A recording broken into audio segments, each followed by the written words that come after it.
This past spring semester, my wife and I taught Financial Peace University, FPU. And FPU is a faith-based curriculum designed to help you implement wise decisions into your life or your family's life. And we're going to be teaching that again coming up here starting next month.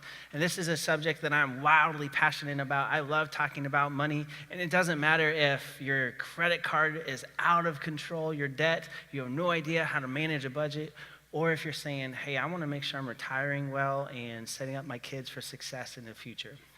This class is for everybody across the spectrum. Sign-ups are going to start today after service in the lobby. I'll be out there at the iPads to talk to you about it, answer any questions that you may have. It does cost $100 to cover the cost of materials, and we're going to cap it at 15 individuals or couples. It's going to start Monday, June 17th, and run consecutively for 8 sessions on Monday night. So if you want to sign up, you can do that in the lobby after service. But to start off with today, sometimes being a Christian sucks. Sometimes being a Christian man sucks. And let me tell you why by telling you about what got me through our attic renovation. We just 6 days ago sold our house, but for the last several months before that, we part hired out, part did ourselves an attic renovation. Which really means I did 6 or 7 things wrong, went back to Lowe's for the 27th time that day, talked to Joe again and said, hey, again, and he knows my kids now because that's a real true story. Me and Joe are tight. And I would leave and I would say, probably see you in about 2 hours, Joe. Finally go home, do something right, which is why this project took so long. It started last summer when it was 100 degrees in an attic with no air conditioning, all through winter, and then back again, and finally it was finished. And a few months ago, it was about 10:30 at night, my wife and I are up there working after we put the kids to bed, and I tell her about this dream that I have. It's getting me through the whole project. We knew we were moving to a new apartment complex, and one of the buildings at the complex has an awesome view of the sunset. You can see the rolling hills, and it's very green, and the sunset's right behind you. I could sit on our back porch and watch the sunset and do absolutely nothing. Put the girls to bed, have some frosted animal crackers, because I'm still a big kid at heart, and a Leinenkugel Summer Shandy beer. Crisp, light, and refreshing. Emphasis on the light, of course. I don't like the dark beers. I mean, seriously, some of those things have more alcohol content than I have muscle mass, like Sideways, and I'm gone. I struggle to pick this thing up and put it on stage when I have to preach to you. These baby boas are going to get swallowed up by the rain after the worms come out. Judge me all you want to. I don't care. I like the light stuff. But I would sit there, take in my sunset, think about all the hard work, the late nights, the frustration, the loss of sleep, the wasted money of doing things wrong, and enjoy my peace and serenity. That was my dream, and I was working very hard towards that dream. And when it came time to take that dream, I gave it up. It must have taken something pretty compelling for me to give that up. It must have taken honor. Honor is what Michael introduced us to last week, and if you weren't here, honor very simply means treating other people as uncommon. And we established that base of the foundation for this series, so now that we know what honor is, we want to move into who do we honor? Who is worthy of being treated as uncommon? And to jump right in, I'm going to give you a really easy answer. If you are a familiar face, I'm talking to you. Doesn't matter if you come every week, every other week, once a month, whatever. If you're a familiar face and people know who you are, I'm talking to you. And if this is your first time here, you came on a really great day because you get to check out some of the culture of Collective. You should honor your church staff. They didn't know I was going to do this. I didn't tell anybody but the guy in the back running slides. And I know Michael's freaking out somewhere because he has no control right now. But for the next few minutes, you're going to see slides of our staff on the screen behind me. You're going to see their faces. You're going to become familiar with who they are. They work incredibly hard for you, this staff does, and they may feel uncomfortable me positively calling them out, but I don't care. I have the microphone today, so I'm going to do it.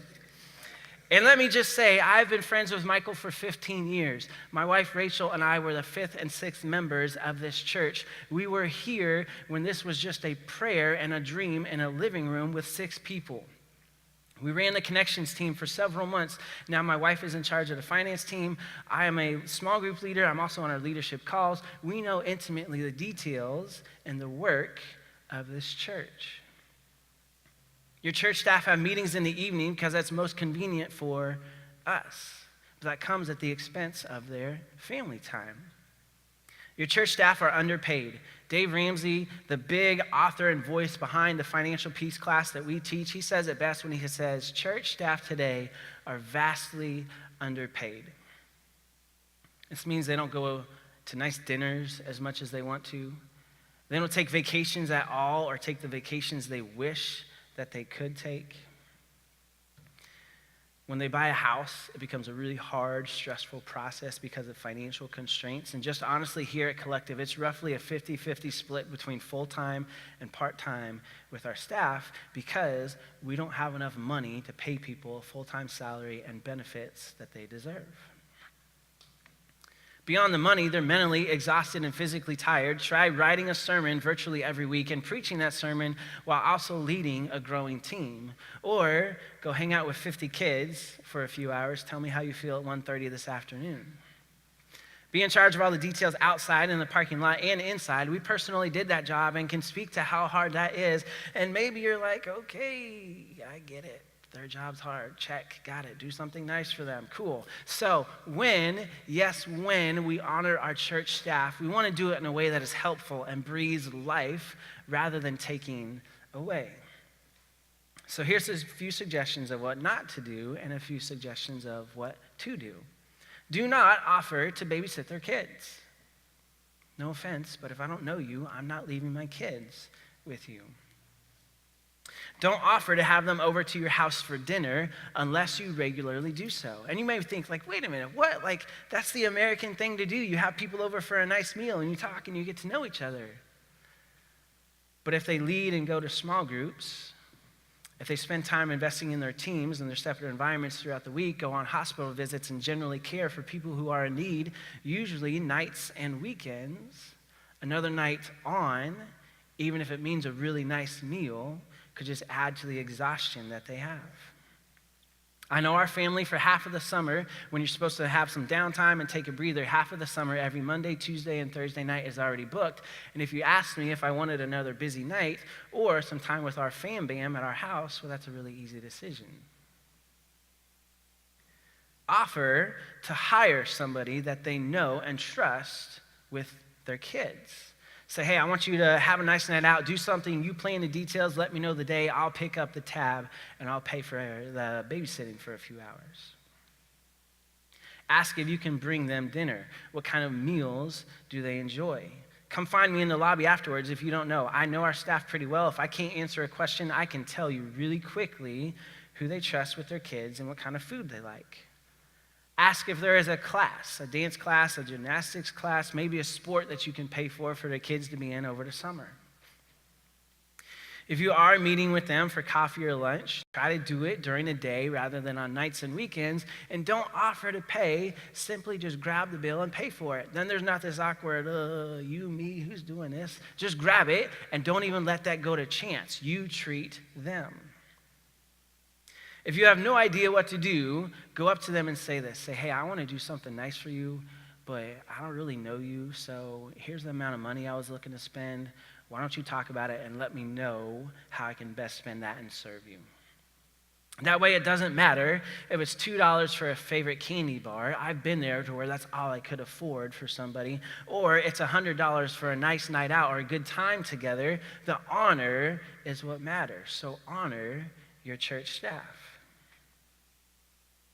Church staff, I'm going to focus on you for just a minute. Michael's hanging out in the lobby. I know he hears this right now. Other church staff, as they pick this up on the podcast or on YouTube this week, this is not when you say, when somebody offers to do something nice for you. You do not say, well, that's really nice, but man, I really appreciate that. That's so great of you to offer, but no, Church staff, shut up. Do not say that. Your response is simply to say, that would be really great. Thank you. Church staff, don't you dare steal the joy of somebody following Jesus' teaching. Don't you be the person who stops somebody from showing honor It's interesting that I'm saying this. A friend of ours sent out a group text to a few people this week. He said, hey, can I buy anybody coffee today? And one of the other people on the text who I know buys coffee regularly, enjoys coffee, adamantly turned down this offer for coffee every way that she could because she didn't want somebody else to buy her coffee. We, especially Christian people, have this major problem with accepting gifts from other people, especially when we don't have something to give back in return. Church staff accept the gift. And this doesn't just apply to our staff, but it applies to all of us universally as well. If you turn down a gift, you are stopping someone from following biblical teaching. Let that sink in for a minute. Somebody hears a message or they read the Bible, they're digging in their own lives and they're wanting to do and follow what Jesus teaches and they're trying to act on that, but you're stopping that from happening because your pride gets in the way. Get over yourself. Do not be that person. Whenever somebody treats you with honor, accept the gift. I don't care how hard it is for you to do so. Today, as we do every day, we're going to look to the Bible to help us kind of emphasize this point of honor and figure out more about what does the Bible say about who we should honor. So we're going to look at the book of Romans, Romans chapter 13, verse 7. It says, give to everyone what you owe them. If you owe taxes, then pay taxes. If it's revenue, then revenue. If respect, then respect. If honor, then give honor. And normally in the weeks leading up to when I'm up here, I do some digging into the context to help us all kind of understand better the picture of what the Bible is talking about. But luckily for me, there's this really smart dude who is also a pastor. His name is Carl. He did all of that homework for me, so I'm just stealing it and acting like it's mine and telling you what Carl already figured out. Paul wrote this letter to a group of Christians, people who already believed in Jesus in Rome. The book is called Rome. They were scattered in and around the city. And a few years before this letter was written, there was a dude named Claudius who was the top dog in Roman authority. He was the emperor. And Claudius, for reasons that we don't have time to dig into, gets tired of all the Christians being in his town in Rome, and so he kicks him out. Well, Claudius, what about my job? I don't care. Get out. What about my family? What about my house? I don't care. Leave. There's another guy whose name is Suetonius. And Suetonius is a historian who verifies that this act happens. And Suetonius is not like Paul. Suetonius did not write the Bible. He is simply a historian of the times. And he found what the emperor did to be so impactful in Rome that we have this second authority verifying that this act happened. And a few years after getting kicked out, Paul is writing this letter to Christians, to the very people who were kicked out. And in this letter, in this specific text that we're looking at today, he is talking about governing authorities. He's talking about the Roman emperor who kicked them out. Put yourself in their shoes. Like, Paul, this dude ruined my life. I didn't get to sell my house. I'm still in financial ruin and bankrupt because this guy kicked me out. Paul, I lost all my friends. My family might have even got separated, and you want me to honor this guy? You got to be kidding me, Paul. In today's terms, that might be like me telling you, the church that burned you, that girl at work that talks crap about you all day long, but sure is nice to your face. The person that you poured your heart out to try to help, but really they just stomped all over it. The woman who walked out on you and the kids. The husband who walks in the door and says, hey, we need to sit down. I got to tell you something. I struggle with pornography. You want me to honor them? Listen, man, I was down with you about the church staff thing because that's cool and that's good and they work hard, but I don't know about all this other stuff. I don't know about when honor gets hard. When you follow Jesus, honor is based on my character, not your conduct. Honor is based on my character and not your conduct. And this has nothing to do with the other people or person. This is 100% based on you. You are ridiculously in control of your decision to choose honor. It doesn't matter how badly you think people suck. It doesn't matter what stage of life you're in. Nothing beyond you matters. It doesn't matter if it's like this person over here that I wish was hearing this message or this person at work who really needs to hear this. No, this is about you. You are ridiculously in control of your decision to choose honor. And a lot of times we play games in our mind as to how we can work around this. Like CT, this dude he supports Trump. Or maybe it's, she voted for Hillary. What about when somebody lies to you? When they cause pain to people that you love and you're watching those people walk through that pain? What if it's an emperor who just on a whim said, get out, I don't care. And I lost everything because I had to leave. I don't care what that person said on social media. I do not care if they said something on Facebook that you don't like. I don't care how much you disagree politically across the divide. I don't care if you hear something in a sermon that makes you mad. I don't care. You are ridiculously in control of your decision to choose honor. Look at your life and what you do when honor gets hard. That's an indication to how close you are to the heart of Jesus. If you only choose honor when you think other people deserve it, you don't fully understand the picture of who Jesus is. After all, it is somewhere else in the Bible that tells us to feed our enemies and give them water when they are thirsty. This was written by a man named Solomon, who's one of the wisest people who ever lived. As a Christian, God is calling you to set the standard and treat others as uncommon, whether you think they deserve it or not. He's not calling you to do anything more than he expected of his own son. Jesus treats me according to conduct, not according to our conduct, but according to his character. He treats us as uncommon. He did this his whole entire life. The Bible also tells us that we all fall short in sin and fall short of the glory of God. Jesus doesn't treat us as we deserve. He treats us as uncommon. And this is seen in a gift of honor when he died on the cross for us so that we could have right relationship with God, our Father, again. This message it's been really hard for me to write. Normally I enjoy the writing process and living out what I teach, but this has been really hard to write, but the timing has been uncanny. When Michael and I were talking about the sermon series and he was pointing out texts in the Bible and asking me to kind of dig deeper into it in my own time, it was ironically the exact same time that we were picking out an apartment. You know what I wanted. I wanted my dream. I wanted the serenity, the golden hour, the peace. No offense to my kids, but no kids. I wanted my dream.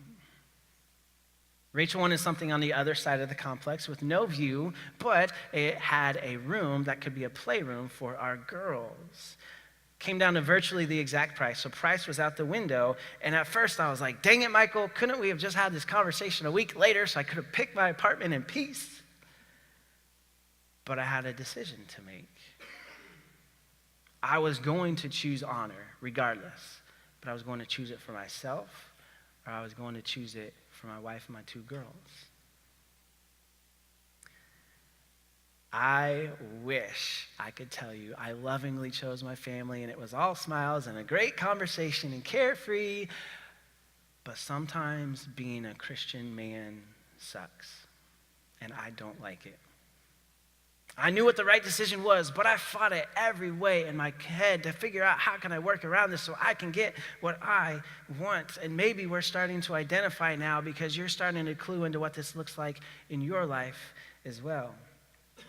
You feel nudges from God, but you ignore them, or God is showing you how you can give honor. But if you're just really honest with yourself, it is very difficult to live out. Ask yourself, how do I struggle with honor the most? Make this personal. You, not your family, not the person across the room. You, how do I struggle with honor the most? Who do I struggle to honor the most? For me, those questions are very easy to answer. In my 20s, I was poor, I was young and grinding and living on hopes and a dream. And in a 9-year period, I totaled it up this week, in a 9-year period, I made $171,000. Which just that number sounds like a lot, but divide that by 9, that equals $19,000 a year before taxes were taken out. So I was struggling financially, and needless to say, the cars that I owned at that time were special. One car I owned got a hole in the muffler as often as Michael says, "You're crushing it." Or as often as a Baltimore, Washington, D.C. sports team disappoints you. Both equally apply. When it rained, I got a pool of water at my feet near the pedals, and I had the honor of scraping the outside and the inside of my windshield so that I could take off and drive. The AC worked when it wanted to. I had a car that was 2 different colors, and it was affectionately named Squeaks because that's all it did. Everybody knew when I was on campus. One car I had emitted a strange smell that made you dizzy when you had the heat on for too long. And this is a true story. Driving down the interstate in one of my cars, a part of the engine pops out, the car catches on fire on the interstate. I'm stranded in the middle of nowhere in Kentucky and taken in by a drug dealer for the weekend. My cars were the original Sad Dog commercial before Sarah McLachlan had that Sad Dog commercial. In the arms of the angel, CT's cars are here. I can laugh about it now and make funny jokes because I'm in a different position, but it was very real in that time. And beyond tithing, I scratched and clawed for every dollar I could. And $5 meant food, which was a really big deal.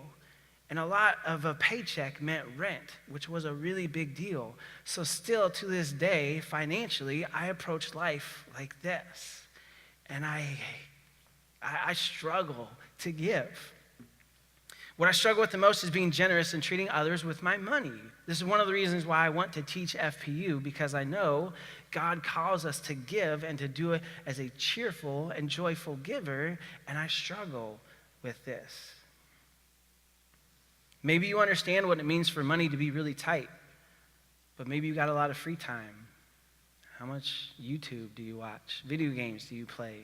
Do you have a skill or a craft, a gift that you can use to honor people? Maybe in your life, honor means I'm going to initiate the conversation of forgiveness that needs to happen. Or going up to somebody and saying, hey, I need to apologize to you because I know that I was wrong, and restoring peace in a relationship. Maybe honor means trusting God with your money and giving to the church. So however you struggle today, I'm going to give us some practical tips as takeaway, and I'm going to specifically focus on the month of June. And Michael told us last week, if we put the principles of this series into practice, it will radically change your daily habits in your life. And I believe that to be true of these 4 points as well. I'm going to focus on the month of June again, and honestly, I wrote these for myself, although they're universally applicable. So think about how you struggle with honor the most. And just as a forewarning, if you are married or engaged, talk to your love swear first, okay? I don't want to start fights with Rachel because I'm giving away money that she doesn't know about. I also want her to be involved in the process. So practical tip number 1 is to pray. I'm going to spend the month of June praying that God would give me chances to give away my money. And it's hard to say that. And I don't want to do that. But I know it's a place that I can grow in my relationship with God. It's going to stretch me, but I need to be stretched. Number 2, act. Praying is not enough. We can pray and feel nudges from God and then ignore them and sleep okay that night because we know we're ignoring God, and the next day be just fine. But I am committing with my wife Rachel to acting upon whatever we feel God calling us towards to treat others with honor financially. Number 3 is to write it down. I want to use this as a way to grow my relationship with God and grow my trust in who God is. I also, just practically speaking, want to be able to look back at the end of the month and say, here's all these resources I was not planning on giving away, but I can still see that God is taking care of me and my family. And the last one is accountability. There are 2 people in my life who have very specific and full access to ask me and interrupt my life to question how I am doing with this, to hold me accountable. You have the freedom to come up and ask me how I'm doing with this. I may not tell you the specifics or get into all the details, but you have freedom to help hold me accountable with this in the month of June. I'll close out today by saying this. The last time I preached, we were in the middle of a series about a guy named David from the Old Testament, and we were learning about who he was, and you've probably heard of the story of David and Goliath before. But David, with a sling and a stone, is able to throw that stone with such force that it sinks into the forehead of Goliath instantly killing him. Now, how in the world is David able to throw a stone in the one place on Goliath's entire body that armor does not cover? It's because slinging stones is something he'd done hundreds and thousands of times before. It was a regular part of what he did. Every shepherd worth their job slung stones on a regular basis. They did this to drive away animals that they didn't want to eat their sheep. They did this to drive the sheep to where they wanted them to go in order to graze. So when David had to do this, when I assume his heart was literally pounding in his chest, hundreds and thousands of people are gathered around, and literally death is on the line. It's either David or the guy across from him. One of them is going to die. David, natural precision takes over, and he wins the day. I want to give honor like David slings stones. To not even think about it, to make it a regular part of my days and my life. That way, when life gets hard, or when people suck, or when life is great, it doesn't matter, because honor isn't even a choice. It's a natural instinct that makes my biggest fears crumble. Jesus continually shows me honor, even when I don't deserve it. And if I want to be more like him, I need to give that as well. I want to give honor the way David slings stones. Let's pray. God, we love you. We thank you for today. I thank you that you are challenging me in this process of honor and what honor looks like. And I pray that we can all be courageous enough to take that first step towards honoring other people when and how it gets hard in our own life. God, we thank you that you are the demonstration of what honor looks like, and you continually give us honor and treat us as uncommon time and time again, even when we don't deserve it. It's in your Son's name. Amen.